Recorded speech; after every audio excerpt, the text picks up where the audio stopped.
Monster Hunter World came out on PS4 and Xbox One on Friday, January the 26th. It is now after that date, which means it's out, available. People can buy it. People like us who have bought it, all of us, unbelievably. When was the last time that happened? I know. Jake Kulkowski and Gareth Evans, who are sitting here with me, Mike Williams. It's PUBG, obviously. Yeah, probably. PlayerUnknown's Battlegrounds, which was a long time ago now, early last year. It's rare. Yeah, but this is one of the first big releases of the year, isn't it? It's got unbelievably high scores. Or maybe it is believable if you play a lot of Monster Hunter. A lot of the series fans, I guess, are saying this is actually one of the best ones. Yeah, Pro Jared, who I consider like an authority on Monster Hunter, played it since the beginning. He sounds like an academic or something. Pro Jared, who is, of course, an authority in the field. He really is. Like, he was one of the first people on the whole of YouTube doing tutorials, and he starts his massive review in the first 30 seconds by outright saying, this is the best Monster Hunter there's ever been. So it's probably no surprise Monster Hunter World has just come out, and there's probably a lot more interest in this than there otherwise has been on the series, because it's the first time it's on the actual consoles, the PlayStation 4, Xbox One, and it's also coming to PC later on this year. So there's a lot of interest around this that maybe there just wouldn't have been. It's just reaching a different audience now than the audience that it has had on handheld. It's developed and published by Capcom, if you didn't know. Like I said, PC version is on the way, but that's not coming until Q3 of 2018 at the earliest, I think. It's currently got 91 on Metacritic. The site says the game has received universal acclaim.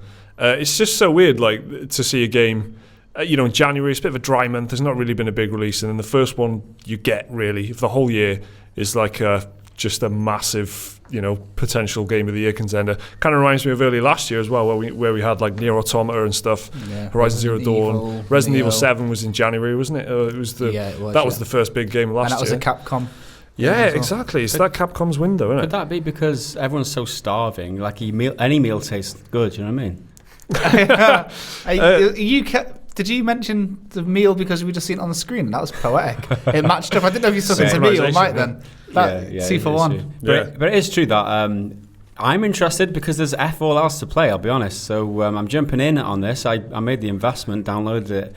Because you guys are playing it, it'd be nice to play together and have some sort of co-op experience as well. But there's literally no other options at the moment if I want a new game. So that's the reason I'm interested. To see it get as high review scores as this, though, I think that also helps generate interest for any game. If you're not, even if you'd never even heard of it, you're not even remotely interested in it, but it's getting 9s and 10s everywhere. It's going to make you think, what's that? Is that worth playing? So this game is going to do very well, I think. It was first announced back in E3 2017, part of Sony's conference. There's been 3 betas for it already. This guy. And you've played all 3 of the betas, Jake. You've probably played about 35 hours or something, you said? Yeah, a lot. And there's only like 3 things to do in it. There's only 3 like quest lines or whatever, monsters to hunt. And you've played absolute crap of it. Why do you play it so much? Why do you like it so much? I love it. Because you love it? It's just great. It's just like how when you were a bit younger and you had a demo disc, you just played because it's part of the draw. It was something different every time. The fact that this game's got more of an ecosystem, the monsters were in different places and would be doing different stuff. At the moment, we're starting on Gaz's save, by the way, full disclosure for everyone listening. And you're playing through this. So I'm playing. I know that Gaz is wanting to use the insect glaive, so I'm just trying to use a bit of this. I'm not really into the insect glaive normally, but just want to try and show off some of the things it can do. If Gaz has got any questions. It's actually a new weapon for this game, isn't it? I think it was actually in 4, but it's changed a lot because like most things really, the first gen ends up being tweaked massively. So the second run of it is probably what you're going to see it more. Okay. I mean, my question would be, how does it feel playing with such awesome hair and beard as my avatar has? He's got a helmet on, so I can't see. Well, let me have a look. Obviously, I can see the beard. I've sculpted it on myself. So have you really? Yeah. The cat's called Nugget. So I'm glad that you didn't just call it cat like some people did. So I'm using insect glaive, which is a weapon. I did do that. I did do that. I did call my cat cat. Oh well. Oh, you said the other day someone called herself cat a cat, and I was like, it wasn't me. And I call it something awesome, but it was me. Well, on the PC, you have to name it every time. So at the moment, the gameplay that we're capturing is a very beginning. So you might think that I'm a bit, I'm skipping a lot of it. But what I'm doing is just trying to get a feel, just trying to find the first big monster, which I suspect is probably going to be the Great Jagras. I'm having to hunt 7 of these little ones. Like I say, I'm trying to use the insect glaive as a... So this is a single player, right? And there's multiplayer features to it. Like the little cat follows you around in single player, but not in multiplayer. Is that correct? Yeah. Well, it's the main purpose of the cat. It feels to me like it's there to distract the monsters, to give you kind of a window. Because if you take them on their own and you didn't have that cat, the monster would just be on your head all the time. So the cat kind of pulls it away. So it's there as like out of necessity almost for the design of the game if you're playing it on your own. Yeah. But it does, it's kind of a funny little dude. If you're wading through water, for instance, he just whips out a dinghy out of nowhere and just starts paddling along the water on a dinghy. Dinghy. Yeah, I think that was properly pronounced. No. You can play the game to 4 players. So if there's 2 of you playing, you'll both have your cats. So you can play 2 players and the cats make up the extra 2 in the party. Yeah, basically, this weapon that you're using here is pretty good for solo play because it does quite a lot of damage. It's quite agile. Quite versatile. But there's certain weapons, like the hunting horn, which is more of a support weapon, where you might need a little bit of a boost when you're playing by yourself. So that's what your cat's for. What's this guy? Also, you can kit him out, right? So you can change. You've got various options. So that adds a strategic element to this cat. So you can kit it up in certain things, and it can offer you certain buffs. Am I right? Like, does it give you like buffs and power-ups at certain crucial moments during fights and shit? Yeah, that's right. Pre-program that, like. Yeah. So you can set your Palicos.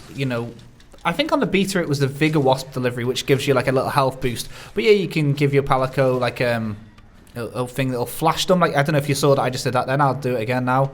Little flash bomb there. Yeah. You can give your Palico things like that.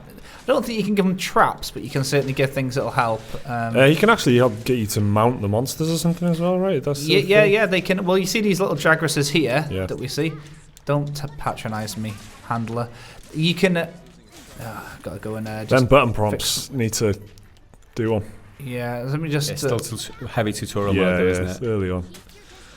Okay, so I'm gonna just use the whetstone while they're all blinded. That'll be great. Yeah, this is a key thing, right? This is one of the top tips. Like, your weapons actually dull over time, so the more you use them, your weapon does kind of disintegrate. Yeah. The more you use it, it's like reloading in essence, isn't it? Well, Jake, you look like you're in busy kind of times here, so I'm going to start talking for a long time. Is that okay? I've been waiting while we're having a friendly, amicable chat here, but this is my moment, I think, right? Yeah, sure. So, Monster Hunter World, what the hell is it? Maybe you've seen loads of people talking about it and playing it and stuff, and watching this game pan out. What exactly is it? Well, it's an action role-playing game about hunting monsters. Like, that's it. Let's move on. Players take the role of a hunter, and that's kind of customizable. So Gaz was just saying there, talking about the beard and the hair and all that. You can actually just, make the guy or the girl look exactly as you want, and same for the cat as well. Unbelievably, you can pick your own cat, and the gameplay loop is basically track and hunt down monsters, and then you either kill them or trap them for research purposes, as it's kind of set up in the story. But you use those parts to craft more weapons and gear to enable you to go back out and hunt bigger, badder monsters, and that's the basic loop of the game. Find a monster, kill it, use the bits from that monster to go and fight another bigger monster. And what I really like about the way they've set it up is that you don't actually gain XP as a character or anything. You're not getting some artificial experience boost. You actually become a better hunter by learning the patterns of these monsters and using what you've hunted yourself to get better tools to do the job. And it tries something different with RPG progression, that it's like stepping away from that normal skill tree type stuff, which is cool. I think that's one of the best things about the setup of the game, is the way that progression actually works by getting gear and I noticed that the Palico levels just increased from this, which means so there is still traditional levels here when it comes to the Palico look. But your character that doesn't have character isn't, but I mean, if anyone was wondering if you've got any sort of any level system, you cat and stuff like that, which I actually didn't know. So let's look at some of the series of the history, I guess, then, because it is incredibly popular in Japan. for the reason, I guess, that it's on handheld a lot. A lot of the series has actually existed on portable devices like the 3DS and the PSP. So that's got a huge following. That kind of hardware, that console hardware, handheld, is huge in Japan. So that I guess part of the reason why it's so popular. But they also like massive weapons. They also like massive weapons and taking out big monsters. So it's a huge series in Japan. It started off in 2004 on the PS2 with the original Monster Hunter. Then Monster Hunter 2 came out on PS2 in Japan, but not in the rest of the world, right? So that kind of gives you a sense of where this kind of, this IP exists. It is a very kind of, kind of Japan-centric audience that it's had. But so that's part of the thing I think that makes this game so interesting, because it's just hitting a totally different Western mainstream audience now with Monster Hunter World. And then over the years, like I said, there's been releases on the PSP and 3DS. Monster Hunter Freedom 2 was on the PSP. Monster Hunter Tri, that was actually on the Nintendo Wii. And Monster Hunter 3 Ultimate, I think, was on the Wii U. But yeah, largely been on handhelds and on the 3DS in recent years. So it's got more processing power now. That is a very important thing. It's got more stuff to work with because it's on a PS4, it's on an Xbox One, it's going to be on a PC. It's got more power to do stuff. That has actually changed the game already. And because the game used to be on, kind of in different areas, but those areas were broken up into zones, and there were basically loading screens everywhere. That is all completely gone now because you don't need to do that anymore. So you just load up these different areas, which kind of are big open world-ish type locations, but it's not, importantly, it's not an open world game. But you just load up these different areas, and now these areas are huge open locations that you can just kind of roam around. They've got their own ecosystems, their own stuff going on, their own monsters eating other monsters and stuff. It's got its own kind of they've got their own minerals biome, and they've got their own ores as well. Yeah. If I can segue into this here, I'm on the skill tree, not skill tree. I'm on the workshop, the equipment upgrade tree here. So Gaz is using the insect glaive, so I've decided to use this as well. That is an awful lot of question marks. Okay, so all it is this is what we started off with. Everyone has the classic. You can roll back upgrade, so you can upgrade stuff using what's on the right hand side of the screen. So I just upgraded to the Iron Blade 2.0.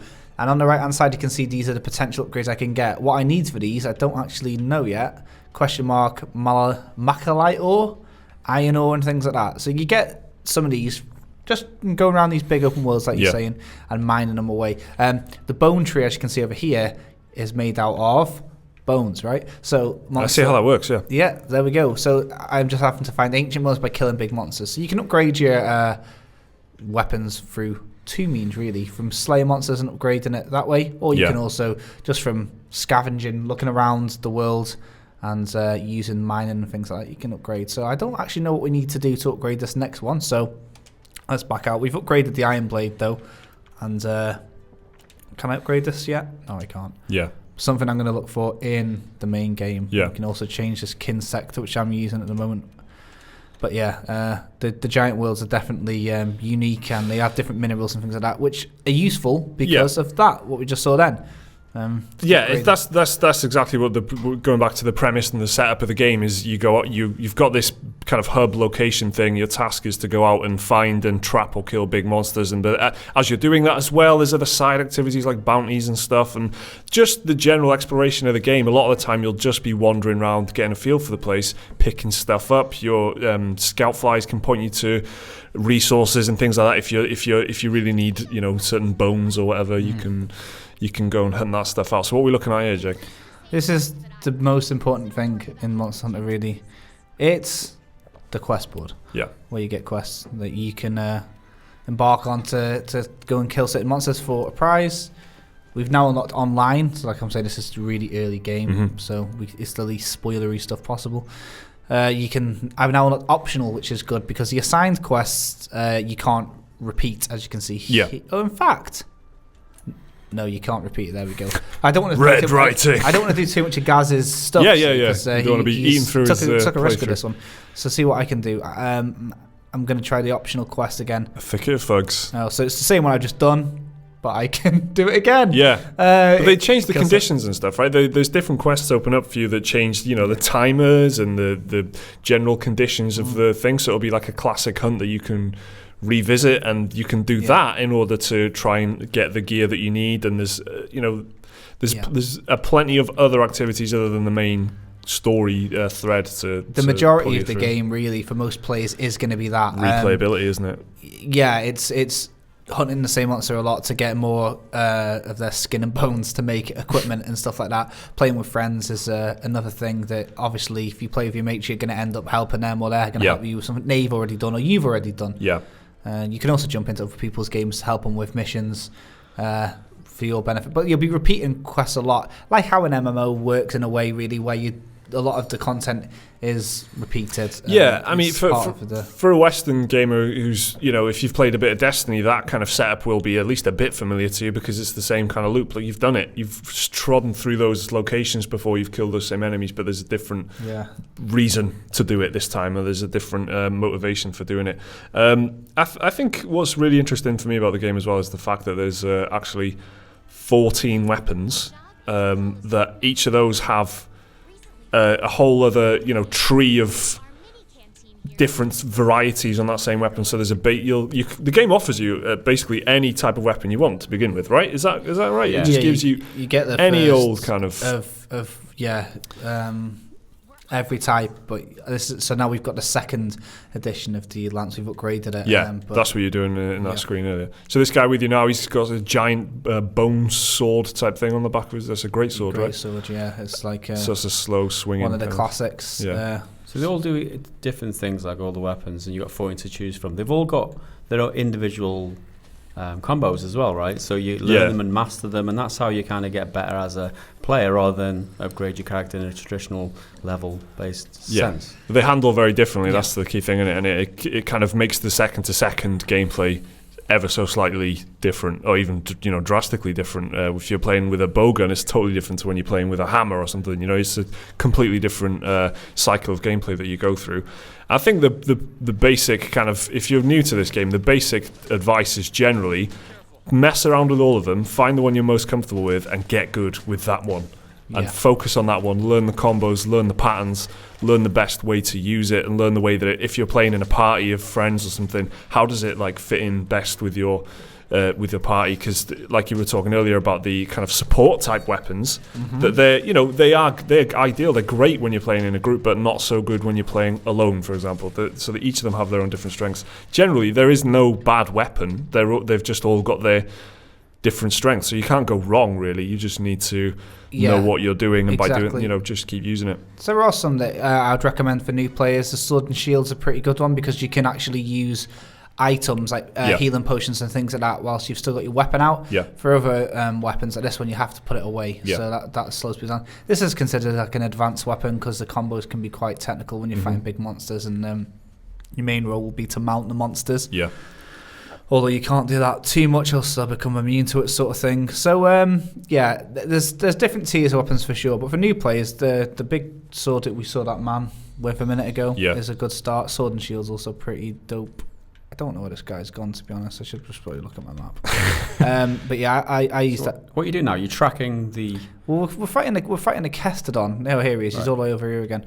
And this is just. You've got to track him, right? Is there there's a mechanic for that with like the fireflies, or whatever it is? Oh, that's right. Yeah. So this is something that's new to Monster Hunter World. It's the scout flies, which you might have seen pop up a couple of times. So these little green firefly looking things. Here they are, and they just kind of show you where things are. Now at the moment, because we're playing very, very early, it's like a MMO, go and kill 5 balls or something. But later on in the game, you're hunting big monsters and you have to track them, like you're saying, using these scout flies. What that can be used for, what the scout flies are used for, is to look for like mud tracks or bits of sick or dead enemies that they've ate, and you can help. What you doing, mate?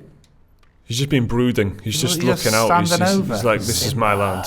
Yeah, creep. Right, okay, so I'm going to have to go and hunt these Kestodon myself. Yeah, well, the scout flies a bit more on that, I guess. Then you can actually assign them to track whatever you want. Really, you can. That's right. Yeah, if you've lost your teammates, you can just open up the map, click on your teammates, and then it'll point you to the way to go. It's kind of like a customizable, guide arrow, I guess, but it just looks a bit nicer. Yeah, it looks awfully lot like Peter Molyneux's The Dust Trail from Fable 2 and 3. I'm just going to say that. It's certainly something. I mean, it's new for this. Last time in the previous Monster Hunter installments, if you wanted to track a monster, you'd have to shoot a paintball at them, which on the map you'd be able to see where they were moving and which one of these areas.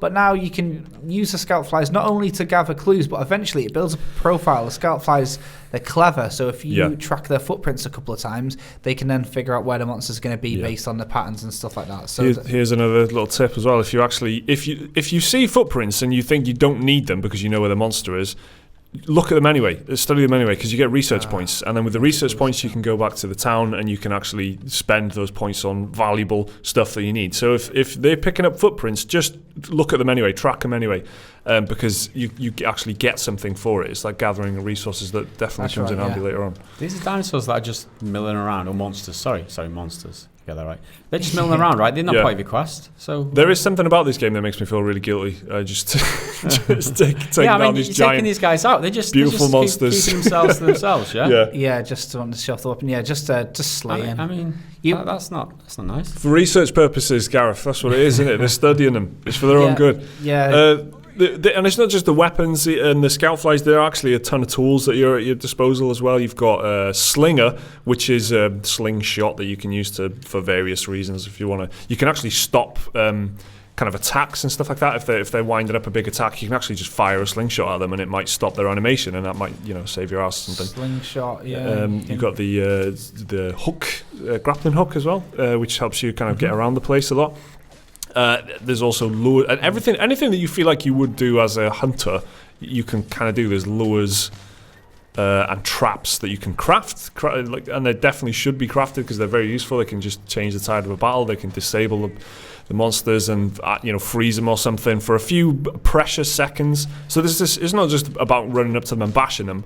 That is absolutely not what the game is about. Even the combat, you need to learn the patterns. When it comes to this stuff, these are just kind of the equivalent to mobs, I guess. But when it comes to an actual big monster that's kind of the boss fight, the main event of the game, you need to know what you're doing. You need to time your attacks carefully. You need to use your items properly. You need to observe what's going on before you move in. Yeah, I'm not taking these guys seriously. I'm just running on head on. As you can see, they're battering me a little bit. But imagine a big monster like this. You obviously don't want to be by the head unless you've got unless your role is to knock them out. You've got a hammer user. So I'm always used to being near the head of the enemy, which isn't really working out that good for me at the moment. As a group of in co-op, is there roles that are like support, so you can like buff the other players and not take an active role in taking them out as such? But there's a class similar to, because I used a hammer, but there's also the hunting horn, which looks remarkably like a hammer, but it's also a flute, which is stupid. It is stupid. Just like some of the best it sounds stupid. It's like the Ocarina of Time the Ocarina of Time. You can just play melodies, and they do different things. Like you play a certain, you input a different combo, and then that will buff defense, speed, stuff like that. Even that's pretty MMO-ish, isn't it? Just having someone playing an instrument in the background. In earlier games, I don't know if you can in this one. I'm assuming you can. If you've got a certain type of projectile weapon, you can shoot healing things at people like that. So the basic rules of the game depends on. So you can be a contributing member of your team when you're taking out a group or a boss or something, and not really have to get stuck in. Even if you're a newer player with an experienced team, you can play a role. Well, even when me, Jake, and Liam were playing the beta, Liam was kind of stood off the monster, just chipping away at it with like a light bowgun, and he was just shooting it at range, and he was and then me and Jake were just getting knocked around all over the place, but Liam was not getting knocked down, so he was constantly just pouring ammunition into this thing. So there's different roles that are really handy, and it changes for each monster as well. The monsters have got different personalities and different environmental circumstances and different abilities and things that, depending on what kind of player you are, you'll have a different job to do. You can't think of this as a hack and slash, although it may look like that, and it is an action RPG. The way that you are playing it is a lot more. It's kind of deceptively thoughtful. You have to think ahead and think about what you're doing before actually just throwing in there. It's a lot closer to something like Dark Souls than anything arcadey. Jake just raised his eyebrows there because I said a word. Yeah, exactly. I'm like, oh, careful. Don't. Yeah. No, you're right though. I said closer to. Tactics are the most important thing about this game, and Especially when you get limited amounts. Like, if you get defeated by a monster, you faint and you get sent back to the camp that we were at the beginning. You can do that 3 times, is it, if you're on a big hunt? And then you die. I think it's... Or fail. Yeah, it's more or I'm assuming it's more if there's more players, but it's still a finite number. So if you're the one member of the team letting everyone down, you might want to rethink your strategy for the next round and vice versa. Obviously rethink your strategy, fool. It's a lot of strategy. So now we're actually into the core bit of gameplay. We're hunting a monster. The great Jagras. Which is a kind of giant bullfrog lizard. Yeah, he's like a cow-sized iguana, isn't he? A cow-sized iguana is a good description. I think he's probably about the size of about 3 cows. Yeah, okay. Maybe, he's a big-ass iguana. He is a big-ass iguana. And we can all agree on that. We're hunting him using the scout flies. There he is. You're less likely to lose sight of the monster if you what? What did you say? Oh, if I use the focus camera? No, mate. Okay, so I'm sending out my my little insect to gather a buff. Yep. This is the point of these little insects. I go and I harvest him for all he's worth. So you're getting that from him, from the monster. So you see if you keep an eye on my little insect, it's now got a white buff. And if you look on the left-hand side by my UI, and for everybody in the comment section, I am going to get that whetstone, and I am going to sharpen the heck out of this weapon because I understand what's about to happen if I don't. I noticed a minute ago where it said you need to hunt the great Jagras. On the right-hand side, the guy said that you can set out an SOS flare. Yeah. Which is, like I was saying earlier, that's if when you bring are in the a new co-op, player, right? I love this. You can ask, a bit more of an experienced Monster Hunter fan or player, not a fan, to give you a hand. So if you're really struggling with the learning curve of this game, see this, how I've got to put my weapon away to heal. Yeah. So that bar up there. If you've got a sword and shield, you can use healing items and things like that with your weapon out still. So that's really good. So I'm going to give him a bit of a... You kind of seen the Palico doing exactly what it's supposed to do a couple of times there. When you ran off to sharpen and when you were healing, he was doing exactly that. He was aggroing the monster there. So and it's important to the game design. That's kind of why they're there, isn't it? Because you need to be doing it. Otherwise, it would be a very difficult game to play. In terms of later on, the game throws even more tactical opportunities for you when it introduces a system of elements. You'll find some monsters are strong towards or resistant towards poison, or they're weak towards something like that. And when you upgrade your weapons and things like that, you can also give them either the temporary or the passive and long-term elemental stat. So maybe later on in the game we'll see this insect that I've got here take on maybe some fire damage. And I noticed this thing's run away, right? This great Jagras. Yeah. So I noticed that there's no health bar above him. You just hitting him and you don't know. You've got to keep an eye on his behaviour. Like I was saying earlier, that's what it looks simple. Run up to the big monster and chop him, but then there's no health bar, so you don't know how hurt he is, and then they'll start limping. They'll maybe, they'll just behave differently. They'll pause in battle. They'll like shake themselves off or something like that. They'll just start doing different things that you've got to look out for, so then you know what kind of phase that they're in. He's close to dying, or when they're near death, they'll run off and try and have a little nap to heal up, and then that's your chance to kind of finish them off. Or if you let them do it, then they'll come back and they'll be kind of a bit stronger again. So he's surrounded himself with his boys, so. Exactly. So a bit of cinematic gameplay here, guys. Is he gonna? You know what I mean? Right. Let's give him what for, shall we? Let's get the insects out again. Let me get myself some buffs. That's where the bullfrog bit comes out. Now I don't know off the top of my head, but I'm pretty sure the buff can affect your speed, your attack damage, your defense, and also how likely you are to flinch. Yeah. Sometimes these guys screech. Yeah. And another thing that you might not be aware of if you've never played a Monster Hunter game before is that a hammer, right, probably couldn't chop this guy's tail off because it's not a sharp thing. Yeah, exactly. Whereas this, it's great for cutting off tails. That's good because then you can use that tail to make equipment out of. So, tails are like one of the precious kind of things that you need, isn't it? It's like for crafting your equipment and improving it. I don't like these guys he's got here. Yeah. Chop his tail off when he's dead, or while he's still alive? While he's still alive, and harvest it while he's still alive, just fuck off? No, you can actually do that. Yeah, if he runs away again, why not do that? But, if you're out for his tail, why not get the rest of him? That's true. So I'm going to see if I can get his tail. I'm sure I'm not... I haven't really got a decent enough combo for. Yeah. I don't know what's the maximum damage, to be honest, combo-wise, because This isn't your weapon.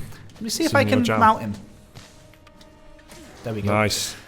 So this is mounting. It's good for distracting people. Let's say you've got a friend who's using a gun and the monster's running towards... Oh, I knocked down a tree. Did you see that? Yeah. Nice. And he's fell into a trap, which is great news for me. So I'm just stabbing his face. Let me jump to his head. This is great in co-op as well because it just opens up the opportunity for the other players to just jump in there and pile in. So it's kind of a... Great if your teammates need to heal. Yeah, and then he's on his side there, so he's opened up his... Okay, I don't actually know what the best combo is here, but so I've knocked him down. As a hammer user, this is your main job, really. Hit them in the head till they fall over so everyone else can just wail on them. Yeah. As you can see, I'm causing them a bit of a headache. The thing about mounting, I'll see if I can do it again and I'll show you. No. Monsters become a bit resistant towards mounting if you do it too many times. Yeah. So everything about this game has that nuance. So it's like if something works for you, the game knows you're going to be taking the piss and doing it again and again. I need to sharpen again. Jesus Christ. And what are you doing? See these little Jagrases here? In the beta, your Palico can actually ride one.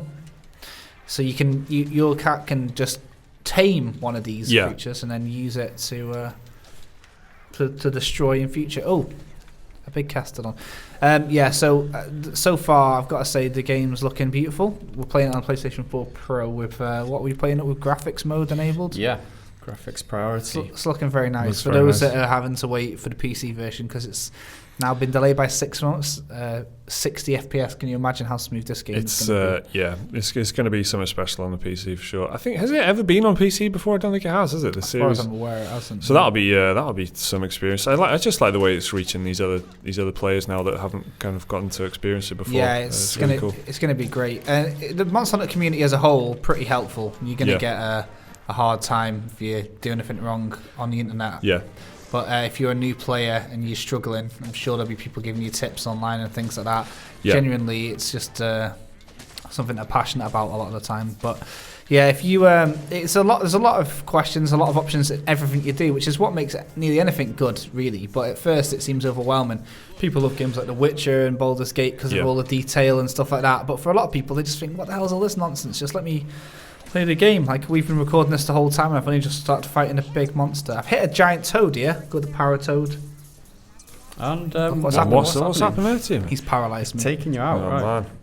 They're really great for when you're clever and not an idiot like me. You can shoot your insect glaive, or if you haven't got an insect glaive, you can just use a slinger. Yeah. You can destroy those toads and it'll stun the monster. Yeah. You got to keep an eye out in your environment in Monster Hunter World. It's really great, actually. You can jump off walls to mount monsters. If you don't have an agile weapon like this to vault you up. You can use flash bugs, like we saw a little bit earlier, to temporarily blind opponents. Yeah. Or paralyze them, or burn them, or capture them in vines. There's a lot of options. I think that's one of the things I'm most looking forward to. It's a game that's a lot to do with the end game. That's a lot of the focus on Monster Hunter World, I guess. This is what the end game is going to be like. But I'm really looking forward to just exploring the environments and seeing what works and what things actually I can interact with and what I can use to my advantage and stuff, and just getting to be familiar with it, because it is a game about knowledge as much as ability. It's a strange kind of thing where the more you know, the better you'll actually be at the game, because it's just about accumulating a kind of encyclopedia of hunting knowledge. And for a game that's designed around being a hunter, it's thematically is excellent, because you do genuinely have to get to know the world. You have to get to know the things that you're hunting. You've got to get to know the weapons that you're using. You've got to get to know the tools that you can use. It's excellent, I think. It's in terms of design that's meant to be, making you feel like something. This is really good at making you feel like a hunter. You've got to know what to do. I think that's a bit of genius there for it. Yeah, you tracking is obviously something that hunters do. And that's one of the big elements of Monster Hunter. Always has been. One of the criticisms I've seen about this game is that the scout fly system makes it a little bit too easy. Yeah. You could argue it streamlines the game, but some would probably say, it's... Can you turn them off, or are they just... You can turn the HUD off. I don't know if you can turn the scout flies off. Because they're not in the HUD, are they? They're embedded in the game, so they're just So as you can see here, our Jagras is asleep. He's near death, so... Yeah. Do what anyone... There you go. Blind him. Well, he had eyes closed anyway. I mean, why would you want to do that? Yeah, true. I mean, he couldn't see it coming, could he? He's paralysed a little. Oh, he's just a bit. He's very sluggish, isn't he? Yeah, he's grouchy. It's because I've nearly killed him. So. These are kind of long, meaty fights as well. And this is like the first one that you've actually had to fight, right? And it's just it's a bit of an ordeal, isn't it? Like you're following him around, you're tracking him. I think this is what Monster Hunter players really love, isn't it? Let's see if I can go for his tail. The thing is, when you're an hour into a fight and you die, you're like, it takes a lot out of you. You think it's an hour of my life. Yeah. But you end up thinking, I'm going to go back. And when you do beat a monster, it's a satisfying feeling. Exactly, because this is what I was saying about the knowledge. You have literally learnt things. You've learnt where he goes. You've learnt what his habits are. What happens after you do certain things to it. You learn things and you go back and use that knowledge, which is just That's how you play the game. You don't have to worry about committing all the knowledge to memory as well, because you have a little hunter's journal, which can be used to sketch stuff that, you don't have to actually do it. The game does it automatically. Yeah. It memorises the weak parts. So, for example, his belly, that belly there, is very is very weak to. Can we have a moment of celebration for taking the monster down? I mean, I felt like it's gone a little bit underwhelmed. It's like, so there we go. Congratulations, Jake. Thank you very much. You earned that kill. I quite enjoy the insect glaive. I don't really use it much, but it's pretty decent. You have to sharpen it a lot though. Very mobile. You're bouncing around the place, aren't you? It's flying in the air. That's why I picked it, because you can vault and get above the enemy, and you're very agile. That's going to be very useful later on, because at the moment that we thought something that was quite low to the ground was the Jagras, but when you fight monsters that are more, akin to a T-Rex or something, with the heads quite high up, you're going to need the leap. I think that the beta missed out the main joy of the gameplay leap, which we're about to see in just a moment. So we just killed the Jagras. So the exciting thing is getting back to our main area and seeing what can wiping we make off the sweat from your helmet, and then and it's a nice little respite. Like if you're spending an hour on just one enemy in one battle, just chasing him and stuff, you need some time to chill out a little bit and to be crafting, which again is a mechanic that a lot of people enjoy, myself included. You really get your teeth stuck into that on a intellectual level. Whereas, you got action side of it, and also you've got the time you chill out and you strategize and think about tactics and upgrade your gear and that sort of stuff. So it seems like a nice balance for a game, a nice gameplay loop. Yeah, it certainly makes everything feel. You get a lot of rewards very quickly. A lot of the issues that people have with MMOs is you have to grind for hours and hours and hours and hours. In this, though, you feel like nearly every monster slain gains something. Yeah. Story-wise, by the way, the game's not got a big RPG story, not a big JRPG story. As far as I'm aware, you and the other monster hunters move to a new continent because you're tracing or following an elder dragon.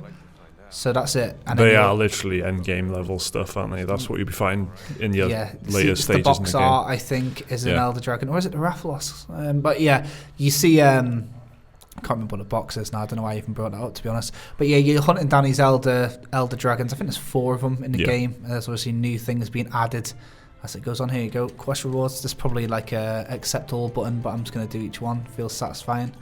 Like opening up a loop. I'm just kidding.